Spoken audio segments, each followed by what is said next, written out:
So lots of people have asked me, how do laws come about? How, if I have a passionate idea and I want to change something about this country, how do I get it into law? So here's what I'm going to do. In 2 minutes or less, I'm going to try to explain how a law happens.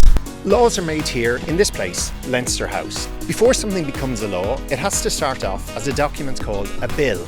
And normally, before a bill even comes about, the government, or TDs or senators, would consult with various groups to see what they would like to see in this new law. Once we have a bill, it then has to go through 5 stages in both the Dáil and the Seanad. The 5 stages are 1, where the bill is initiated, 2, the second stage, where just the general principles of the bill are discussed. The third stage is the committee stage. This is where the bill is teased out section by section and changes to the bill, called amendments, can be introduced. The fourth stage is the report stage. This is where the bill comes back from committee and the amendments are considered. And then the 5th stage is the final stage. Once the bill has passed both the Dáil and the Seanad, it then goes to the President for his signature.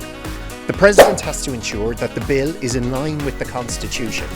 He can get advice from a body called the Council of State, and if he's still not certain, he can refer it to the Supreme Court. At the end of all that, once the President signs a bill, then it becomes the law.